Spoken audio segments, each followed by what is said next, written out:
স্বাগতম প্রিয় শিক্ষার্থীবৃন্দ। আজকে আমরা হাজির হয়েছি কমন মিস্টেকস ইন ইংলিশের একটি গুরুত্বপূর্ণ বিষয় নিয়ে, সেটি হচ্ছে ইউজ অফ আর্টিকেলস। এবং আমরা এই ভুলটি হরহামেশাই করে থাকি, একদম ছোট থেকে শুরু করে যারা বিভিন্ন চাকরি প্রার্থীর প্রিয় ভাই বোনেরা আছেন তারাও এই ভুলটি করে থাকেন। তো আসুন আজকে আমরা এই বিষয়টি নিয়ে আলোচনা করব। তো আমরা দেখতে পাচ্ছি যে সাধারণত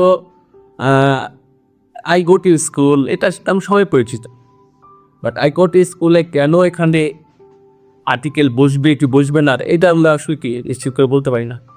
তো সেই ক্ষেত্রে দেখতে পারবেন যে school, college, market, bed, hospital, prison, mosque, temple, court, এখানে আমরা এইসব জায়গায় যাই একটা উদ্দেশ্যের জন্য।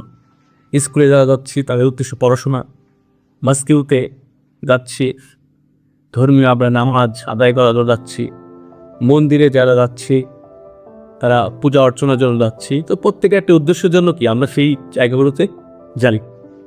যখন আমরা সেই মুখ্য উদ্দেশ্য যেটার জন্য যেটা নির্মিত এখানে প্রত্যেকটা প্রতিষ্ঠান, সেটা ধর্মীয় প্রতিষ্ঠান, শিক্ষা প্রতিষ্ঠান, তখন আমরা আই গো টু স্কুল এখানে আমরা ইউজ করেছি। গো টু স্কুল যখন স্কুলের উদ্দেশ্যে যাচ্ছি তখন আমরা এখানে কোনো আর্টিকেল বসাই না, কারণ স্কুলটা কি করবে, আমাদের শিক্ষা প্রতিষ্ঠান, সেটা শিক্ষা সার্ভ করবে, এডুকেশনের জন্য আমরা যাচ্ছি।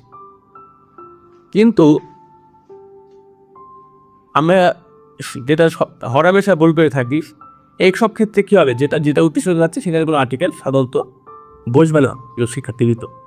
কিন্তু একটি কমন মিস্টেক্স যেটার জন্য আজকে আমাদের এই প্রোগ্রামটা করা, সেটা হচ্ছে যখন আমরা হসপিটালে যাচ্ছি ট্রিটমেন্ট পারপাসের জন্য। দেখতে পাচ্ছেন এই সেন্টেন্সটিতে, he went to hospital for treatment purpose, কারণ হসপিটালে মানুষ যাবে ট্রিটমেন্টের জন্য, এটাই কিন্তু স্বাভাবিক। কিন্তু প্রিয় শিক্ষার্থীবৃন্দ, যখন আমরা হসপিটালে যাচ্ছি কিন্তু কী করছি, আমার আঙ্কেল অসুস্থ, ধরেন আমার আঙ্কেল বা আমাদের কেউ আত্মীয় স্বজন বা কেউ অসুস্থ, তাকে দেখতে যায়, তখন সেক্ষেত্রে আমরা আর অমিশন আর্টিকেল ব্যবহার করতে পারছি না, তখন আমাদের আর্টিকেল ইউজ করতাম।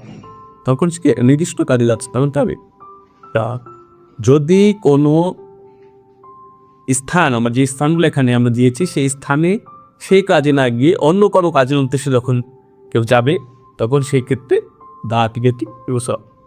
ঠিক একইভাবে স্কুলে যাচ্ছি কি প্রিন্সিপালের সাথে দেখা করার জন্য, so I go to school to meet the principal, এখানে গো টুর আগে কী হইবে, গো টুর পরে একটি দা বলবে।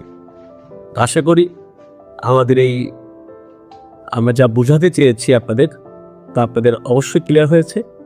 না হলে আমাদের কমেন্ট বক্সে জানাবেন, এবং এই ভিডিওটি যদি আপনার ভালো লেগে থাকে তাহলে লাইক, শেয়ার, কমেন্ট দিয়ে পাশে থাকবেন, আর বেল আইকনটি বাজিয়ে যে কোনো নোটিফিকেশনের জন্য আপনারা প্রস্তুত থাকবেন। ধন্যবাদ সবাইকে কমেন্টের যুক্ত হওয়ার জন্য।